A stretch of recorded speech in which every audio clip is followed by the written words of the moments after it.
Bonjour, je suis Christophe Hoffelt et je vais vous présenter l'article scientifique en vue de l'obtention du diplôme DO à l'International Academy of Osteopathy. Le titre de mon travail s'intitule L'intérêt de la manipulation dans les cervicalgies. Dans mon introduction, je parle des manipulations cervicales ostéopathiques qui sont quelque chose d'assez courant dans les traitements ostéopathiques. Et dès le départ, on peut se rendre compte de la différence de point de vue du patient, car on va rencontrer certains patients qui sont très demandeurs de manipulation, là où d'autres cherchent absolument à les éviter. Alors, l'efficacité des manipulations a déjà été démontrée par plusieurs études, notamment sur le court terme.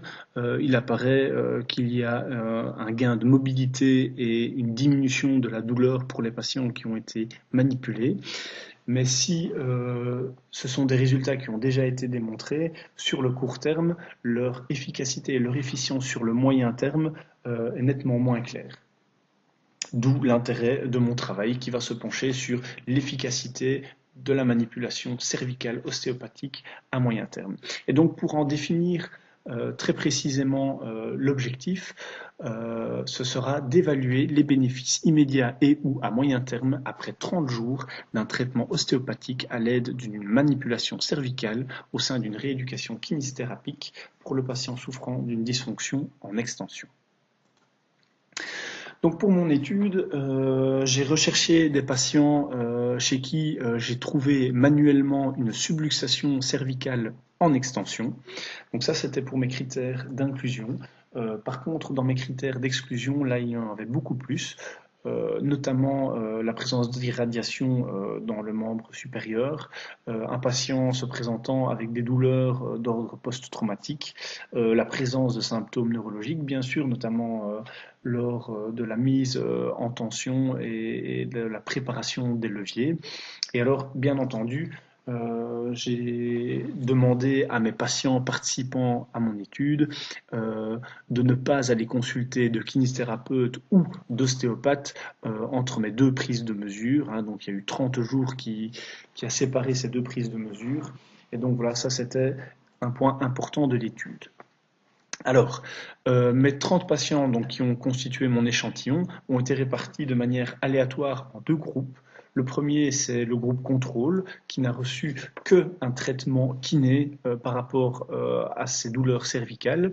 Et donc, par traitement kiné, j'entends ici une mobilisation dans le sens de la flexion, des étirements des muscles trapèzes, sous-occipitaux et sternocléido-mastoïdiens, et enfin un massage décontracturant.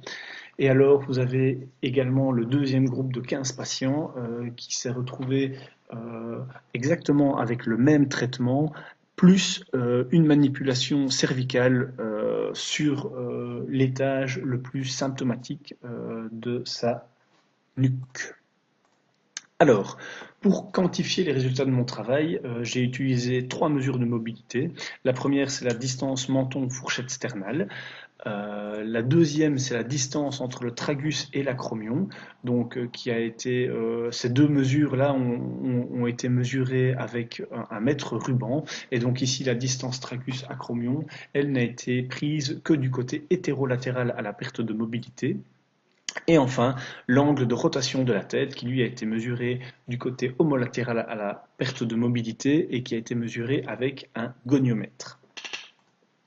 Alors, j'ai pris à trois reprises ces trois mesures de mobilité, c'est-à-dire avant le traitement, après le traitement et 30 jours plus tard. La deuxième chose que j'ai utilisée pour quantifier mes résultats, c'était une échelle d'évaluation de la douleur cervicale et donc le questionnaire de Bournemouth qui lui se présente sous la forme de 7 questions qui évaluent l'impact de la douleur lors de la dernière semaine du patient.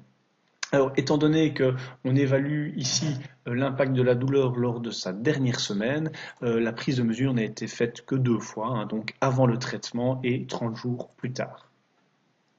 Donc, les résultats ont de suite montré une amélioration de mobilité pour les 3 mesures directement après le traitement pour les 2 groupes, alors que à moyen terme, donc J plus 30, on a pu observer une amélioration significative uniquement pour la distance menton-fourchette sternale et la rotation de la tête, et uniquement pour le groupe manipulé. Donc tout l'intérêt de mon étude réside dans la comparaison entre le groupe contrôle et le groupe manipulé. Et ici, on peut très clairement voir qu'il n'y a aucune différence significative à court terme. Donc les résultats sont tous positifs pour le groupe contrôle et le groupe manipulé, mais on ne peut pas véritablement mettre en évidence une réelle différence entre les deux groupes. Par contre, à J+30, on peut effectivement voir qu'il y a une amélioration de la rotation de la tête pour le groupe manipulé par rapport au groupe contrôle.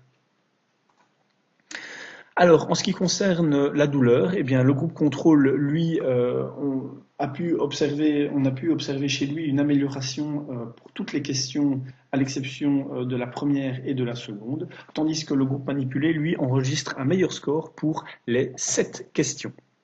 Alors, lorsque l'on compare les résultats du premier et du second groupe, eh bien, on ne trouve absolument aucune différence de statistiques entre les deux groupes.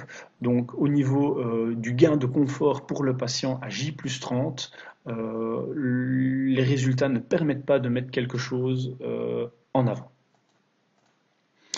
Donc, dans la discussion, j'ai parlé du fait que dans la littérature, effectivement, on trouve pas mal d'études et d'articles scientifiques sur les manipulations cervicales, mais malheureusement, ils sont tous difficilement comparables les uns avec les autres, étant donné la différence de procédés qu'il existe entre les différentes études, tout simplement.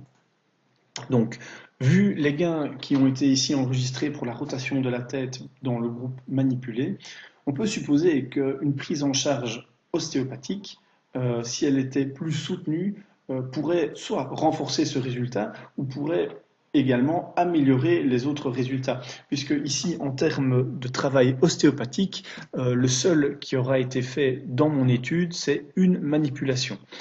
Il n'y a rien eu d'autre, donc finalement on peut se dire que la charge ostéopathique sur le patient ici était véritablement minime, et donc peut-être que si l'on avait plus développé le travail ostéopathique, on aurait eu de meilleurs résultats, ou pas, à voir. Alors, bien évidemment, si on avait eu un échantillonnage plus grand, on aurait pu avoir des résultats plus statistiquement différents. Et quand je dis des résultats plus statistiquement différents, je pense que l'on aurait pu également faire des tranches de patients, donc comparer les résultats entre les hommes et les femmes, ou alors les résultats entre les différentes tranches d'âge. Et je suppose qu'on aurait pu mettre en évidence quelque chose, ou peut-être pas, mais là, effectivement, on a véritablement un problème avec la taille de l'échantillon de patients qui est trop petite que pour pouvoir mettre en évidence ce genre de réaction. Donc, voilà, il était difficile de mettre en place un protocole en double aveugle. Ça, très clairement, du fait du thérapeute et du patient, c'était très difficile à mettre en œuvre puisque j'étais évidemment seul pour réaliser ce travail. Et on peut également se poser la question de la comparabilité des deux groupes de patients, puisque ici, comme illustré dans le graphique qui a déjà été montré un petit peu plus haut, on voit que avant le traitement, le groupe contrôle avait déjà moins de douleur que le groupe manipulé. Et donc là, c'est véritablement la faute du hasard.